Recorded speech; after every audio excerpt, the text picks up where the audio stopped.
Again, this is the first time that I'm doing it on multiple platforms, and hopefully this will work. Okay, headphones is it, and hopefully that would work. All right, thank you so much, Tick Goblin. And thank you for coming to the show. This is an improv. I didn't really plan on it until kind of like the last minute, so that's why these things are still kind of working out. So again, I'm on YouTube, I'm on TikTok, and I'm on Instagram, all together at the same time. So again, this is just for fun. Um, as I mentioned, I was talking about Willow, and again, it's one of those things where it's a really cool film directed by Ron Howard. Um, Stars a good portion of the Ewoks, basically. A lot of the little people who were around in Hollywood. It was great to watch because of that, because there were so many the little people that went off to do so many other things. This wasn't like their first career stuff because some of them were in Time Bandits, and of course, a lot of them were in the various Star Wars sequels. They went on to play in various Harry Potter films and stuff like that. So again, it was one of those things where this was a cool thing to revisit, and that's one of the things that I may want to do again is revisit movies that I have not seen for a long time. One of those happens to be E.T. I remember seeing it in the movie theaters as a kid and crying watching it. It was a lot of fun, but I never really revisited. I know we got the 25th anniversary DVD for it, but it was just something that it stays with you, but it doesn't have many viewings, or at least for me. I used to say that when I really liked the movie, the way I would grade it is how many times I would go back to see it. Countless times seeing Empire Strikes Back. Can't tell you how many times I've seen it. That's the same thing for the movie Them. I watch it at least once a year. Same thing with a lot of the Godzilla movies as well. All right, so that was basically my review of Willow the movie. Because again, new series is coming out. I want to give it a try, and I have to check because I don't think they dropped all of the episodes. They're going to be weekly, and I don't know if I want to watch it weekly. It's one of those things where, for me, weekly has become uh, I'm impatient, and I would rather watch them in a drop, especially when it's only about 8 episodes. But I understand what it's like with that type of stuff.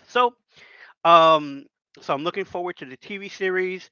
I started maybe 10 minutes of the new episode just to get an idea what's going on, and I figured, hey, that is something that I'm going to give a try, and then I'll hopefully talk about more about it. The next thing I wanted to talk about was I got a package in the mail. This is a graphic novel that I worked on, and unfortunately, it got bent in the mail. You see on the side there how it's not in that great of a condition. Unfortunately, the company did not pack it well, and there's nothing wrong with this type of packaging. The thing is that it's just the comics themselves. Because they're graphic novels, they look fine. They came out in okay condition, and probably because they are graphic novels, that they protected themselves. Although I would rather it be protected with cardboard and stuff like that. These are small enough to fit in my mailbox, so luckily there was enough room that when it bent, it didn't damage the books themselves. Now, what the books are is Atlantic Studios did this book called Rising Star. I did the lettering for it, and these are my comp copies. It's basically about this girl in the center. She is an alien. her parents brought her to Earth to protect her, and in a roundabout way to protect Earth itself. So this is something that I would recommend if you're like a fan of Buffy the Vampire Slayer, not because of there's no vampires or anything like that. It's more of like the teenage angst type of stuff. What I prefer when, and I'm just using this as an example, what I prefer when I'm packing up a item to be sent to be sent out is this happens to be an eBay brand, but I like these hard cardboard envelopes. And the great thing about it is that you can get regular cardboard, cut them up, and then put them in, and you basically pay, if not the same amount as you would pay for this, maybe actually a little bit less. And these are the types of packaging that I use for my own eBay store and stuff like that. But it's one of those things where, as my friend Jared Osborne pointed out, comp copies don't get protection. Pardon me. But when I get my comp copies from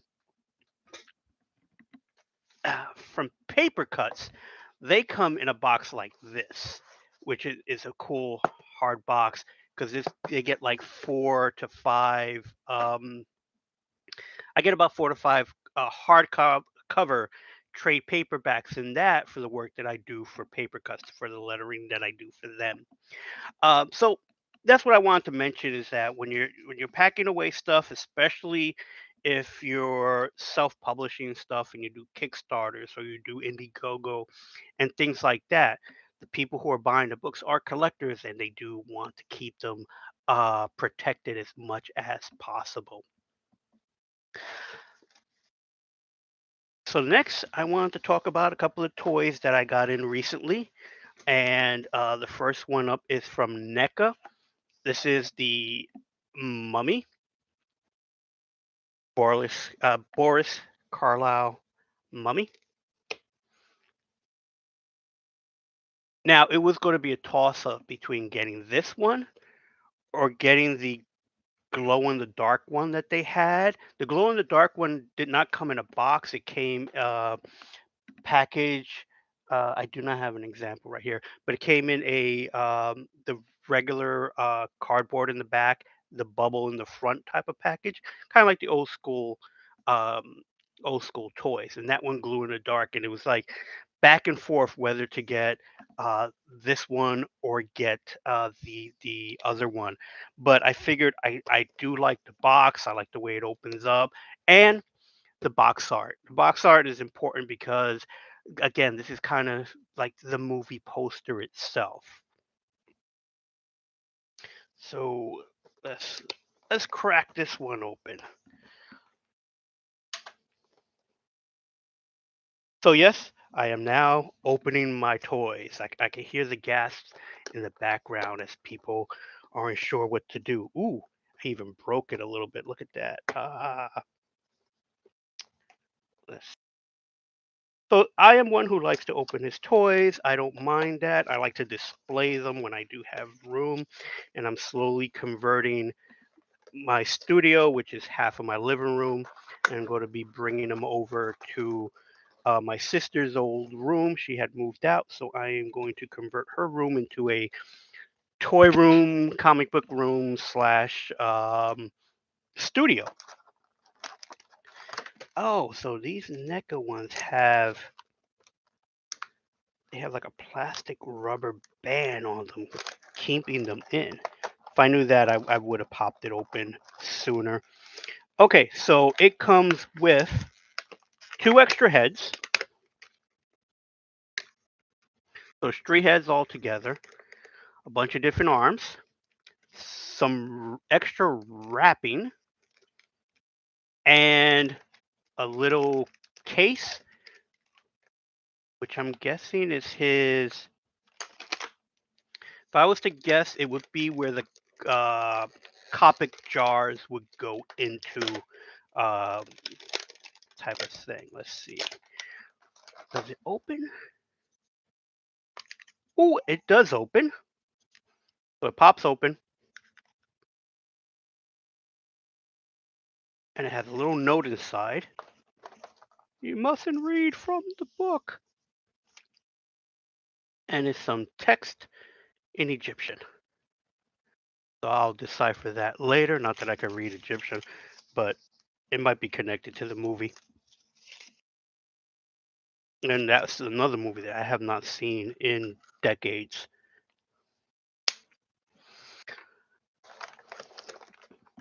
So the toy itself is in black and white because the movie was in black and white. All right, I'm not going to futz with it to get it out of the package because it'd just be a pain. And I want to move over to opening up the other toys that I that I have set up to show, which is Marvel's Thor, um, Love and Thunder from the latest Thor movie, and this one is of Gorr, the God Butcher, and he comes with a sword, which in the movie does not really talk about the fact that it's in the comic book. The sword belongs to Null, I believe, the name of the character. Null is the god of the symbiotes, and basically it is his sword. But because Sony controls anything and all things Spider-Man, Venom is part of that, so Null would be part of that one as well. I hate cosplayers. I hate cos forever. Hello, welcome, welcome, and thank you for the people who have been liking the videos.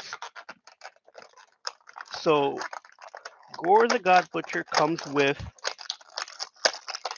a sword and a leg for Sword's buddy.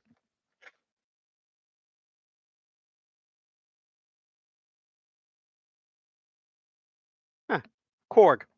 Here we go. So, if you don't know about Marvel Legends, you buy a bunch of the characters. You buy these characters to make this character.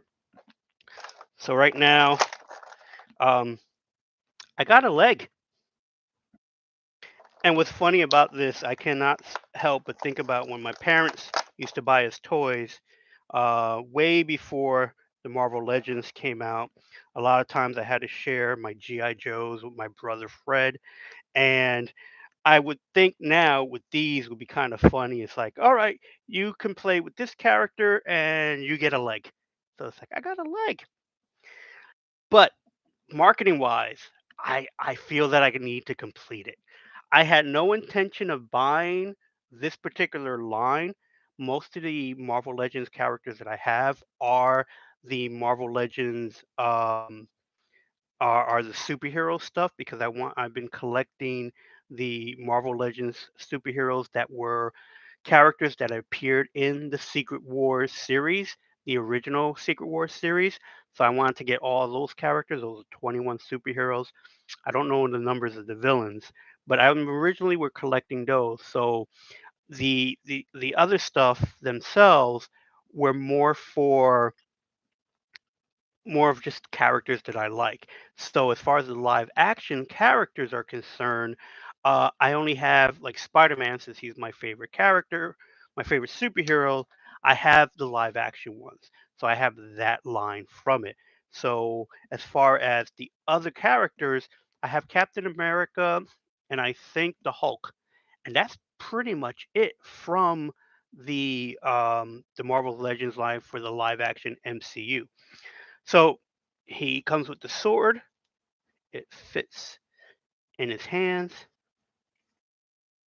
Not much articulation because of this skirt is a hard plastic. And as far as likeness, yeah, he pretty much looks like him. The problem with a character like this, and it's not really a problem, it's just that everything is just beige. He's kind of just a beigey looking character. And I have a question that is, are you a teacher? You look familiar. I've taught a few classes online for the School of Visual Arts on portions about lettering. So maybe on that, and occasionally you might find me teaching something on YouTube or Instagram. I might like put up a how to color something. Those are I've done that in the past. So thank you for the question. I don't teach. I was going to teach at one point, but it just didn't happen. So I basically taken some of those classes, and I plan to put them onto the YouTube channel at some point. So I may do some stuff on comic book lettering and some stuff on comic book coloring. I even have an idea of like taking the Marvel tryout books and showing what was done in those books and how to do it from that. There you go. So he's pretty cool. As far as live action characters are concerned, maybe in the future I might go in and add a little bit of gray wash to it, just to get some of the detail to come out. And gray wash is very easily, you could just use paint on it and then wipe it off just to get into the nooks and crannies. And then the next action figure I wanted to show is one I've been looking forward to, and I'm so happy they finally made it. It's the Japanese Spider-Man. There was a TV show uh, in the 70s. They had the live action Spider-Man TV show that was on CBS Channel 2 in New York, and they also had brought one to Japan. And basically, it's a brand new character in the sense of he's a Japanese character. He's a Japanese man who becomes Spider-Man. Aliens come to Earth and basically gives him the suit and these powers. And this really starts the superhero genre in Japan, where it will eventually become it's basically the birth of the Power Rangers. Basically started with this Spider-Man. All right, so the new Hasbro boxes, they themselves are okay. I don't like the windowless box, but at least it has cool looking artwork. So on the side is the Japanese Spider-Man emblem. On this side is the toy itself. On the back is a generic pose with the items that it brings, some extra hands, spider web, and on the top is, since it's the Spider-Man anniversary, we have this type of logo, which has been on all the Spider-Man. I think they're calling. I don't know if they're calling it Unlimited or it's just part of the 60 years Spider-Man anniversary.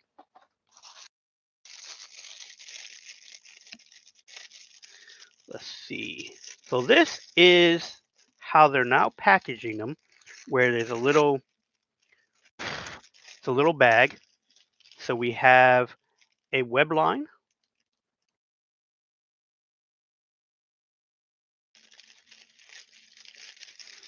We have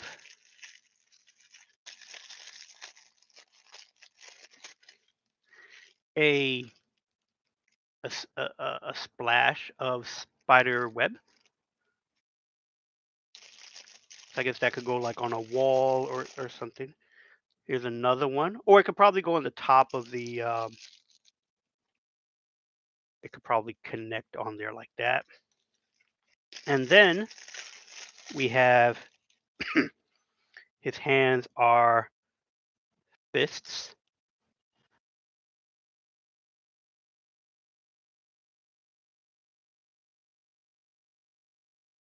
And then, so the new toys are coming in these beds, coffins type of thing.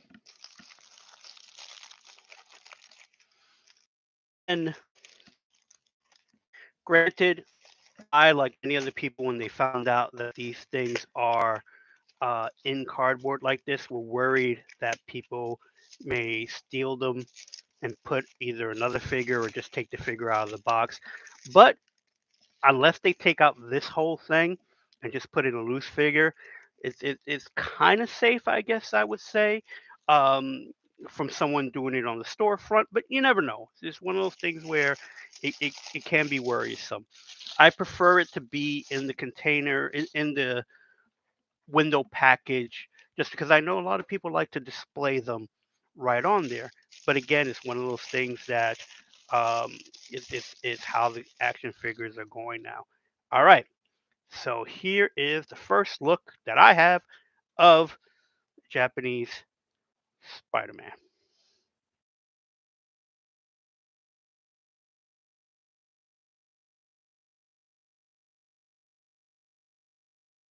This is very cool. So it looks like it's an original sculpt for him.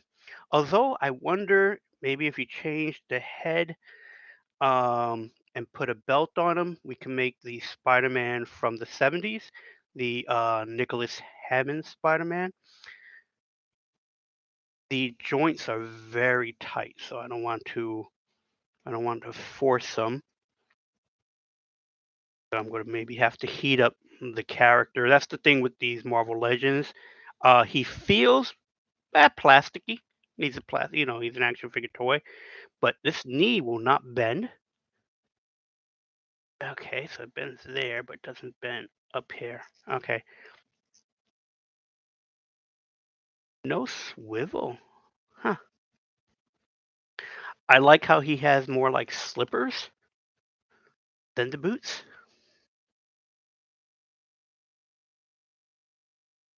You can see what looks like ears.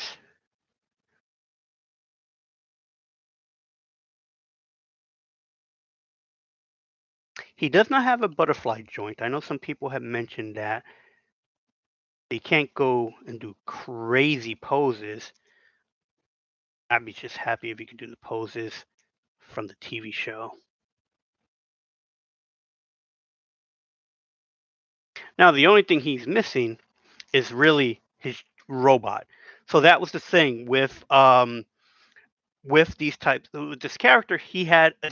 Whoops, he had a giant robot, and uh, again, this is pre Power Rangers. Shows like his basically kind of started the superheroes in Japan, where you would have the giant robots, the car, the transforming robots, and things like that. My brother has his displayed with the Power Ranger toys. Very cool. Yep, I think we could get some really cool poses with him. So everything is going to go back into the box, so I hope so I don't lose them. Put this away. But I tell you, we've come a long way with the toys. Hasbro may have some of its problems, but again, coming off of toys that look like this, here's a Toy Biz Spider-Man that he bends at the knees, he bends on the feet. This particular one, his arms don't bend, so you can only do a pose that's just kind of like that, which is weird. Oh, I hit 1,000 likes. Well, that's cool. Thank you.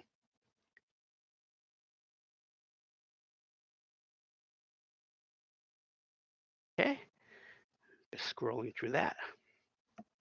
So yeah, so compared to this, his waist doesn't even move. You know, these are leaps and bounds. Very cool. And then the next thing I want to show is what I got in the mail. Now, I got a set of O-rings. Why would I get a set of O-rings? It's because I have a couple of toys that I've been wanting to fix for years. And what it is that I have a couple of Mego action figures. Mego was a set of toys in the 70s. They had the license to do Marvel toys, DC toys. The first time Marvel and DC toys were in basically very similar packages. Sometimes they were on the package themselves. And I have a Hulk that has been basically apart for the last 20 or something years. I have all the pieces. I have his legs. I have his arms. The thing is that these were held together with rubber bands, and they don't make those types of rubber bands anymore. And I didn't really want to get um, I didn't want to get older Migos and remove their rubber bands because you at the end you're going to still have a broken Migo. Like here's a Spider-Man one that I picked up recently, and it's missing the rubber band that attaches from his arm to the leg. So I still have the arm and legs, but I've been wanting to fix them, and I needed O-rings to fix them, and these are the type of rings that they have. And it's mainly because I watched a YouTuber called Toy Polloy, and because of his YouTube, it basically makes it a he gives you instructions on how to do it. And that's one of the great things about YouTube nowadays is that you could find a way to fix these types of things. So now that I have these O-rings, I can now go ahead and fix both the Mego Hulk and Mego Spider-Man that I have. So I'll do a video of me fixing those. I think I'm just waiting for one more piece to come in and then able to set it up to do the fix. That probably I won't do live. Most likely I'll do that as a video that I'll record and then post it up. And that's pretty much it. That was basically what I had planned to do tonight. I wasn't going to do a long, a big show. It was more of just for me to see how I could set up these videos, see how I can basically interact if some people are posting things on the TikTok. I don't see anything that was posted on Instagram, but I don't know if that's one of the things that you can do. And then on YouTube, it's the first time I'm using their own system. I know some people use Stream, but this was just to give it a try. And I couldn't really figure out the whole stream stuff, so I'll play around with that again. So if you need to follow me on any of my social media, is at Ramoscomics. That's where it is. You can find me. You could also find me on YouTube. Usually on Fridays, I'm on Jared Osborne's channel, uh, doing stuff with him on Fridays. But unfortunately, tomorrow I am going to be playing D&D with my friends. It will be the last session before we really break for the holidays, so I'll be doing that. But usually, you can find me on various social networks, as I mentioned, Ramos Comics. I have an eBay store where I sell a lot of the stuff that I've gathered around for the last 30 years of collecting comics. It's almost going to be 40 years now of collecting comic books, freelancing, and stuff like that. So that's also under Ramos Comics. And click in the bio for merch and what have you. So thanks for watching. Thanks for coming. And as I always mention, definitely keep drawing. Thank you. Now, how do I shut everything off all at the same time?